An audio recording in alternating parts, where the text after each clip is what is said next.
मनुष्य को मनुष्य के स्तर पर लेकर आना। जो मनुष्य अपनी स्थिति से नीचे जा रहा है, गिर रहा है, पशुओं की तरह जैसे जीवन जी रहा है, वेद उसे क्या करते हैं? वेद उसे इंद्रिय तृप्ति की छूट देते हैं, लेकिन उसे धर्म से जोड़ते हैं। धर्मेण हीना पशुभिः समानम, कि धर्म के बिना जो मनुष्य है वह मनुष्य नहीं है, वह दो पैर वाला पशु है, ऐसा समझा जाएगा। तो वेदों का उद्देश्य है कि जो पशुओं जैसे जी रहे हैं उनको धर्म से जोड़ना और उन्हें मनुष्य जैसे जीवन जीना सिखाना। तो वेद इसलिए हमें कुछ इंद्रिय तृप्ति की छूट देते हैं, जिसे हम इससे देहात्म बुद्धि से अपने आप को ऊपर उठा सकें।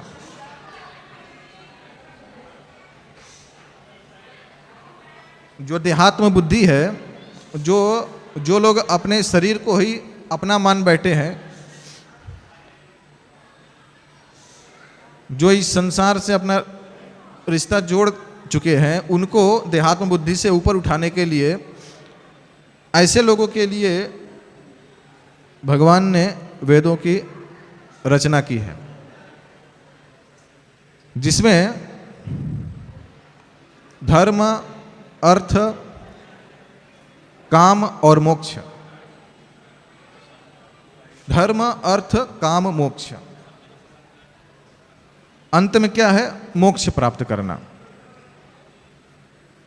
धर्म से अर्थ मिलेगा, अर्थ मतलब धन। धर्म के रास्ते पे चलते हुए, धर्म के अनुसार जीवन को जीते हुए अर्थ की प्राप्ति करना, और उस अर्थ से अपनी इंद्रियों की तृप्ति करना, काम भोग, और अंत में इस इंद्रिय तृप्ति की इच्छा को भी त्याग कर मोक्ष प्राप्त करना।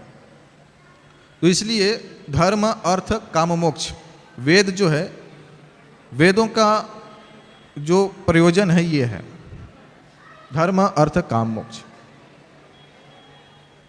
तो कलयुग में क्या है कि कलयुग में लोगों ने धर्म को छोड़ दिया है, धर्म नहीं चाहिए, और मोक्ष को भी छोड़ दिया है। मोक्ष भी नहीं चाहिए, संसार से मुक्ति नहीं चाहिए।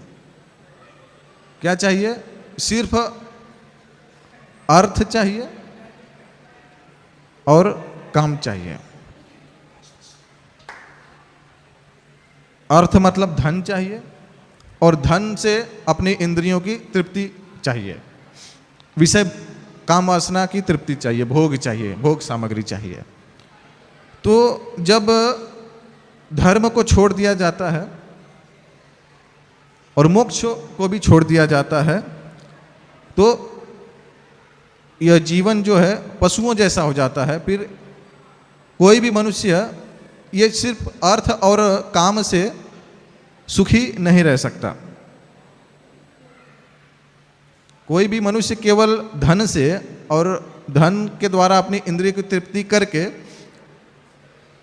सुखी नहीं रह सकता। यज्ञ का उल्टा अर्थ है, यज्ञ का अर्थ है इंद्रिय निग्रह, और यज्ञ का उल्टा है भोग, इंद्रिय तृप्ति, जो दुख का कारण है। तो जो सकाम कर्मों में लगे हुए हैं, अभी उनकी बात चल रही है, भक्त की बात बहुत दूर है। तो जो सकाम कर्मी हैं, धर्म, अर्थ, काम, मोक्ष, धर्म को छोड़ दिया है, मोक्ष को भी छोड़ दिया है, सिर्फ अर्थ और काम में लगे हुए हैं। तो इसलिए संसार में सब पशुओं जैसा जीवन जी रहे हैं।